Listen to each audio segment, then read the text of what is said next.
JamesAllen.com is the online destination to easily design a customized engagement ring and save up to 50% compared to traditional stores. You pick a diamond, whether it's lab-created or earth-created, James Allen has over 200,000 conflict-free stones. Then you pick your ring setting and metal. And if you need some help, they have real-time diamond consultations available, where an expert can walk you through it all. Get 25% off your order at JamesAllen.com code podcast. That's JamesAllen.com code podcast. I'm Tim Fitzgerald at GoPowerCat.com. And I'm Scott Chasen with Fog.net.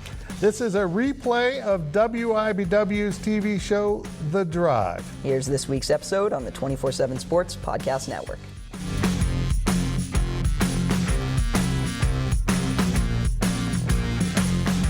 Good evening, Wildcat and Jayhawk fans, and welcome to The Drive, sponsored by Briggs Auto Group. I am Tim Fitzgerald at GoPowerCat.com, and the man across the studio for me is Scott Chasen of Fog.net.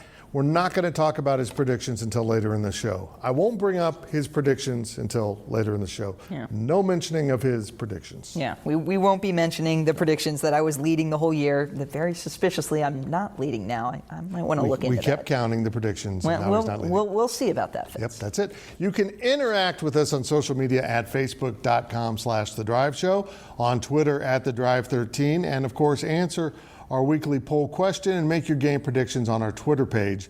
And remember, if you ever miss an episode of The Drive, it's okay. It'll be okay. You can listen to an audio-only version that will appear each Monday morning in the form of a podcast at both GoPowerCat.com and Fog.net. And we start things off with our 2-minute drill. And the 2-minute drill is sponsored by Vanderbilt's Your Work Boot Center. Well, Kansas State, Fitz, failed on two two-point conversions in its 20-18 loss to Oklahoma State, thus falling to 4-2 in the Big 12. Fitz, did Kansas State whiff on a big opportunity here? Yeah, they really did. I mean, when you get to play Oklahoma State and Tylan Wallace, their star receivers out, and Chuba Hubbard, their star running back, is a little bit gimpy, you need to take advantage of it. But Kansas State just couldn't come up with enough offense, couldn't get the right break. I mean, the breaks kind of fell in Oklahoma State's favor in this game, and it was unfortunate. They did, however, go for 2 points in the first half. Now, if you have one of those little charts at home, and I think football fans know what I'm talking about, but there's a little chart that says if the points are this, you go for 2, or you don't go for 2. And it says if you're up 12-0, which K-State was, to go for 2. They went for 2. They missed it. The play worked until the receiver didn't catch the ball. And then they were only up 12-0 instead of 13-0. Fast forward to later in the game, they finally score a touchdown after a horrible turnover led to a free touchdown basically for Oklahoma State. And now they're down by 2. You got to go for 2 now, and they once again did not convert. If they'd simply kicked the extra points, it would add it up to 20 points, and I'm really good at hindsight. K-State had a great opportunity here. K-State played pretty well. Inconsistent on offense, which we've all come to expect at this point, Scott, because K-State is using a freshman quarterback with limited weapons and an offensive line that's still kind of finding its way. And yet, even though the offense was horrid in the third quarter, nothing but 3 and outs with a punt, and they still found a way to get the game within reach in the fourth quarter, even after a fumble in the red zone was returned 80-some yards for a touchdown for Oklahoma State. K-State persisted, they fought, and they just weren't quite precise enough to win this game, and it would have been a huge win for Kansas State as they would have sat atop the Big 12 standings and been looking pretty as they head into an off week. Instead, they're on a 2-game losing streak, ready to take a break before they go to Iowa State on 2 Saturdays. I mean, just think about this, and I was kind of score watching because of, the timing of the Kansas and the Kansas State games being right up against each other, and I just week after week continue to be impressed whether or not they're winning, how Kansas State finds ways to compete in this game. And you mentioned some of the breaks they got. I mean, a ball pops up in the air in the backfield out of the quarterback's hands. It just falls to an offensive lineman instead of a Kansas State player. Right. It's little stuff like that that can make a difference. I still think, I know they lost. I know you mentioned the 2-point conversions, unfortunate. I still think a lot of positives you take away from that game. I agree. I mean, Oklahoma State muffed a punt return, and they were able to cover it instead of K-State getting it. So just little things went against the Cats. The defense was incredible, only giving giving up 13 points because of the 7 points the offense gave up. It was very impressive. That defense is very good. Yep. Well, Scott, Kansas had a hard time on offense once again in a 62-9 loss in Norman. What is the biggest concern with that side of the ball right now? Well, it continues to be the thing that we've kind of focused on all year, which is the offensive line, right? We've talked about that over and over, that no matter who that quarterback is, they have to have a second. They have to have enough time to do something, because otherwise you're really handicapped, you're handcuffed by what you're able to do essentially out there on the field. You know, Puka Williams has opted out. That's your best player. That's your best offensive player. The Jayhawks are down a couple of wide receivers in the receiver room, and yet Jalen Daniels, the true freshman starting quarterback, 18 years old, he took 9 sacks in this game. And, you know, when he first started, I think his first game might have been against Baylor, that first start, and he took a number of hits in that game, including running the ball, and I said at the time that there was value to playing a young quarterback, but they had to be very careful about not getting him hit too much, not taking too many hits, because he wasn't going to make it through the season. Already, I believe he's had 3 different games ended prematurely due to injury, and what happened at the end of this game was very scary. It was a kind of a backup offensive line. There were, I believe, 4 underclassmen with a veteran left tackle. Right away, that left tackle allowed pressure. Jalen Daniels saw it. He turned to his right to escape, where a true freshman right tackle was beat. He walked right into a sack. The lineman landed on his legs, and now he's sprawled out on the ground. He's not moving. No one knows what's going on. Obviously, they blow it dead, and 2 trainers run on the field to check on him. He wasn't moving his leg. It was off to the side. It was I think we later learned it was an ankle injury. He was moving around a little bit on the sideline. He was kind of limping very noticeably. But that was the exact kind of moment where, you know, you have to be very careful about not only who you're putting back there, but making sure that they're protected. And, you know, I'm not saying Kansas has to max protect on every down. You can't, you know, completely change your offense to do those things. But Kansas has issues right now in that line. It starts with left tackle, and maybe it continues or starts the same way with right tackle. Neither one of those guys are career tackles. They both had to move positions. They didn't get a spring to do it. Center play has also been problematic, and the left guard hasn't been very good. So I guess that leaves a right guard that you felt okay about. That line is really bad. Fitz, it may very well be the worst offensive line in the history of Big 12 football. I saw the highlight you put up of the left tackle completely whiffing on his block and the right tackle getting knocked on his rear end. Yeah, bowled over. And I couldn't decide which was more embarrassing for a tackle, just to completely miss a block or just get run over. And that's happening. That's not like one play. That's not 2 plays. I think I tweeted out a thread of this. That was like 8 plays. It was way too much. Well, Iowa State fell behind 24-10 on Saturday before scoring 28 unanswered points and defeating Baylor. Scott, you've already seen the Cyclones in person. The Cats play them next in a couple Saturdays. Any thoughts on Matt Campbell's group? Yeah, look, Iowa State is, I don't know if interesting is the word. Annoying, actually, might be the better word, just because they're so hard to get a handle on, right? Like, you think about Brock Purdy coming into this year, and you know, I was one of the people who thought Brock Purdy might be the Big 12's best quarterback. I thought he might have been the best quarterback, arguably, last year. Now, there were other guys, I like Spencer Rattler, too. But what we've seen this year is, maybe it's the talent around him, but he's been turnover prone. He's made bad decisions. He's thrown interceptions. He had that just horrible fumble pick six kind of play. This Iowa State team should be better. I feel like it should be better, and yet they only have, I think, that maybe that one loss at the beginning of the year, or maybe they have another one that I'm not Oklahoma State. Yeah, you're right. So they have 2 losses. They've got problems, and yet it feels like you can't quite identify them because they have good enough players. Like their defensive line, that front 7, they only rush 3 a lot of the time, and yet they're getting pressure. They have a guy in Will McDonald who is an absolute game wrecker, who I think coming into this last game, he had like 10 sacks in his last 10 games. That's what he does. He's consistent. So they have the players. I think they have the coaching too. I know Matt Campbell gets, people like to poke fun at him. He loses, 5 games every year, and that's largely been true. Iowa State has 2 9-win seasons in program history. One was in 1906. I remember. And one was in 2000. So in the last 20 seasons, counting this year, their best they've done, they've had 2 8-win seasons. Matt Campbell has both. He's a very good coach for Iowa State because Iowa State doesn't have the history of other schools.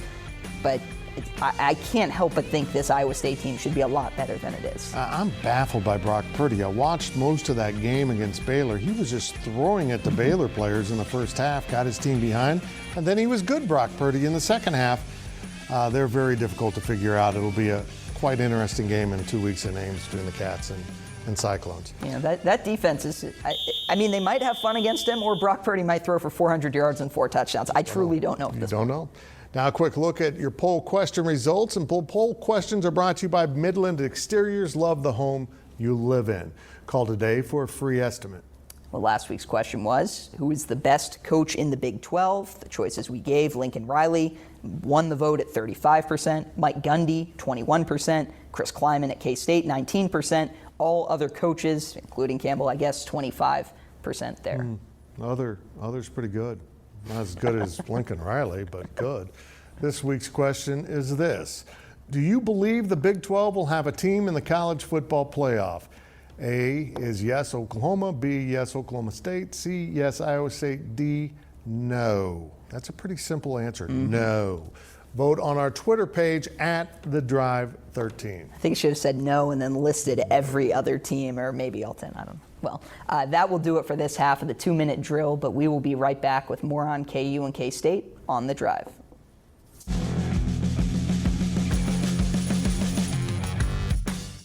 My days working, taking care of my little ones can be a lot.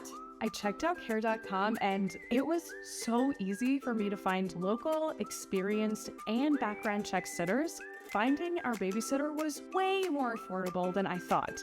Care.com makes it super easy. Search for qualified candidates. You can view their profiles, read reviews and ratings, check their availability, send messages directly, and get the help that you need. Care.com should be every person's go-to. Welcome back to The Drive as we continue our weekly 2-minute drill. The 2-minute drill is sponsored by Vanderbilt, your work boot center. Well, freshman quarterback Will Howard ran for 125 yards, but he also committed 2 late turnovers, and the Wildcats lost to the Cowboys. So, Fitz, is Will Howard good, bad, somewhere in between in this game? And I tell you what, people have been awfully hard on Will Howard, and to hear his teammates in the postgame, particularly center Noah Johnson, they'll go to war with this kid. Let's be blunt here. Without Will Howard running the ball, Kansas State would have had virtually no offense. Will Howard running the ball had half as many yards as Oklahoma State as a team had. That's how effective he was running the ball. I mean, he looked like Forrest Gump. He went out the front gate and just kept going. It was really impressive. But he's a true freshman, and he makes mistakes. And they really don't come much bigger than the fumble when he kind of had the ball a little bit loose. And I don't think the guy was even trying to strip him. And they popped it out, lands right into the defender's hands, and off Oklahoma State goes for a touchdown. Or kind of going too far down the field, looking for a home run hit when you got about 2 minutes left at the end of the game to get into field goal position. He throws it 35 yards down the field, and it's double coverage, and it's picked off in the game. These are freshman mistakes. These are things that you get that because you were so good in high school, it was easy. Well, it's not easy here. But he's a competitor, and you could see it. He ran the ball. He didn't really care about his well-being. He really pushed the envelope throughout the game, and he's not perfect. I'll just say this. A lot of people were hard on Skylar Thompson. Do you miss him? I mean, Skylar was experienced and didn't make some of these mistakes. Look, quarterbacks, everyone loves the backup quarterback. So they loved Will Howard when he was the backup to Skylar Thompson. And now, all of a sudden, some people don't want this freshman in the game. You got to leave him in the game. Number one, he's the best quarterback, but number two, he might be the future. Granted, another recruit's on the way next year. Maybe he's the future. But in this weird pandemic season, let the kid play. He's going to make some mistakes. You know what? I just talked about Brock Purdy throwing interceptions. That guy's supposed to be the best quarterback in the conference. Mistakes happen. Yeah. Bad breaks happen. Will Howard's fine. Just let him play. And I'll tell you this, at least for me, I've never been mad about a young quarterback trying too hard to make a throw. I think it's sometimes more concerning when they don't make the throw because they don't have confidence, they're afraid to let go of the ball. Will Howard's going to be very good in time. It's a struggle now, but I do think he'll be very good. I think he's a little dinged up. He doesn't have the same velocity on the ball he had in high school. It'll all come around. An off week is good for everyone. Scott, the Jayhawks are well on their way to a winless season. Who saw that coming? They haven't played a game decided by single digits since last October. How important is it for them to steal a win in the last few weeks of this year? I think it's pretty important. It's certainly important just to play competitive, close games. And, you know, Fitz, you'll remember after the Iowa State game, I spoke about that game being a little bit different, right? Because it was a 30-point loss, but it was close. It was competitive in the fourth quarter. It was a couple of scores. Kansas had the ball. This Oklahoma game was not that. This was at the point of attack, at both points of attack, offensive and defensive line, just an absolute, for lack of a better term, a bloodbath. It was a blowout. It was horrible. Now, in fairness, Kansas was missing 2 of its 3 starting defensive linemen, which is part of the reason why. But that's also the situation Kansas is in right now. You know, Fitz, every week I talk about 3, 4, 5 players who are performing a little bit better than you'd think, or young guys who are standing out. That is the makeup of this Kansas roster. It's not that you have 3, 4, and 5 guys, and then you have all these complementary pieces who sometimes play well and sometimes this and that. No, that's pretty much it. This Kansas team has no depth. That is problem number 1. So how do you fix a roster with no depth? Well, you build it up. You recruit more names, you recruit more high schoolers, but that only works to a certain point, right? If you're losing every week by 35 points, and that happens year over year over year, now all of a sudden those high schoolers don't want to come play for you. So it's a little bit of a risk-reward strategy in terms of Les Miles is building the right way. His young players are getting on the field, not because they're the coach's guy and he wants to play the players he brings in, but because they're better. The young players are simply better than the veterans on the roster.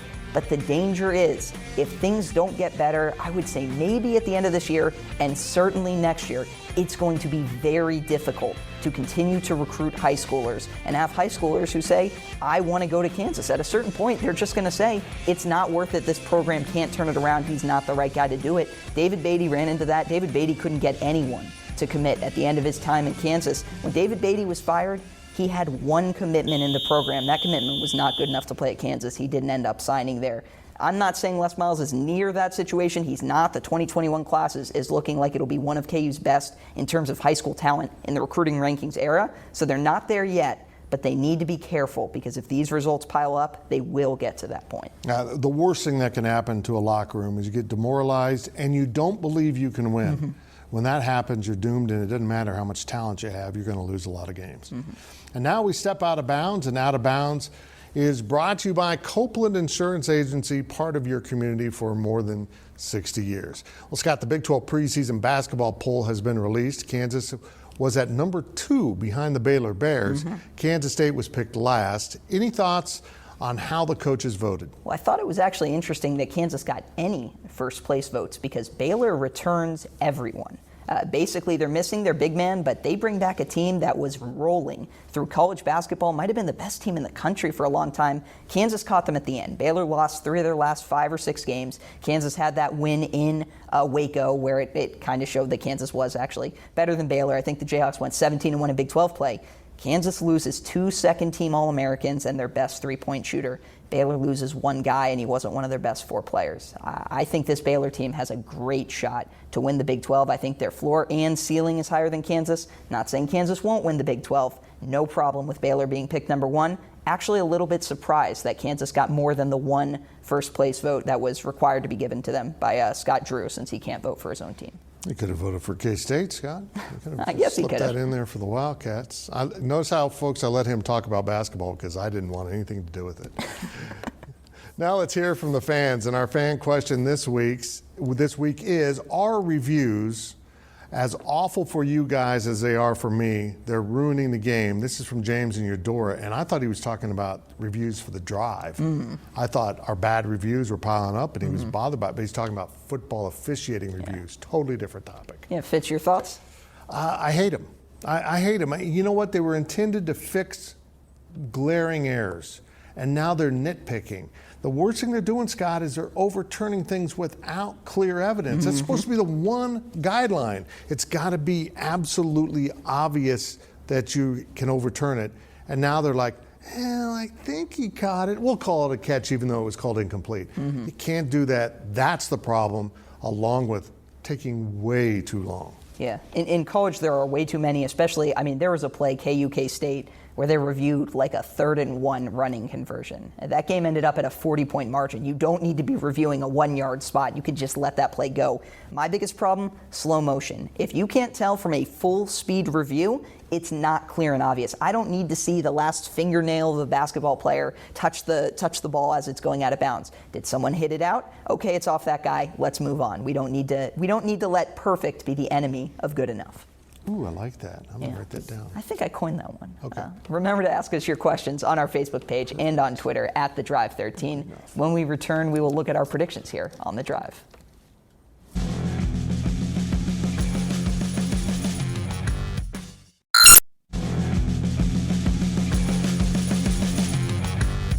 Welcome back as we head down the home stretch of this week's show. And now it's time to take a look at our predictions.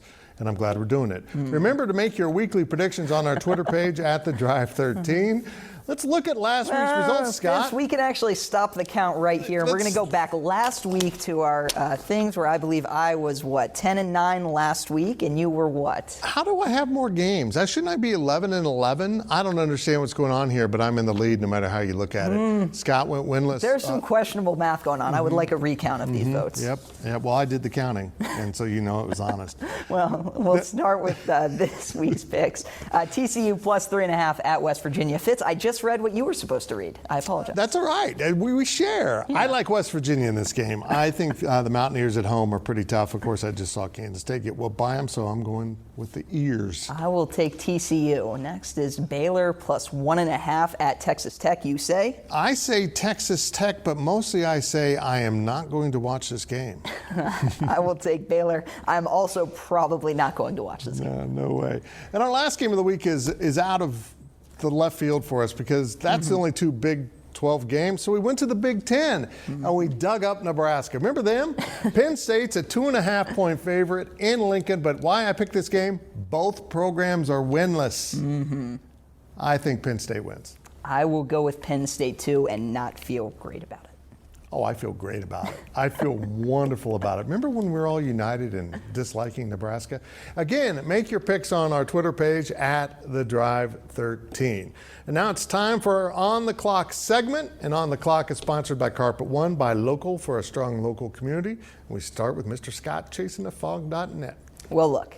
Don't get me wrong, there's a lot going wrong with Kansas football, so it's accurate when I speak about them on the show, and most of the stuff coming out of my mouth is pretty negative. I think anyone who's watched or listened to this episode would say that's pretty fair to say. So let me give you a couple positives, a couple of bright spots from the last game real quick in the next 30 or so seconds. Karan Prunty, a guy you've heard me talk about over and over, 3 pass breakups, didn't get beat by my count. I can't recall him, at least my watch and my rewatch, getting beat by a receiver on a single play, at least where there was a completed pass. I thought he was great in pass coverage. He clearly looks like, at this point, the best player on Kansas's defense. He was a true freshman. He got some late offers from in-state schools in Virginia, where he's from. He stuck with Kansas. He looks like a huge addition. Another guy, Kenny Logan, came away with an interception. He was a top 1,000 guy committed to Kansas. There's some talent. It's young in that Kansas secondary. Kyron Johnson also had 2 sacks, a nice game for him. So there's some talent. They're just kind of still working on putting it together. And of course, the biggest highlight, biggest positive is the game's over.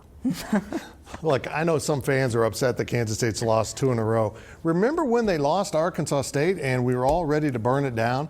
Well, Kansas State has won 4 in a row, now lost 2 in a row. This is a tougher stretch of their schedule. Everything's going to be okay. It's the pandemic season. At least you're not Nebraska and winless, and the conference won't even let you play games. Be thankful for that. That's it for this week's edition of The Drive. We will see you next week right here and all week on social media. I hope so. With Blue Link Plus, you can access your Hyundai Tucson Limited remotely. Doors unlocked, temperature set, lost car found. There it is. Get complimentary class-leading Blue Link Plus. Call 562-314-4603 for complete details.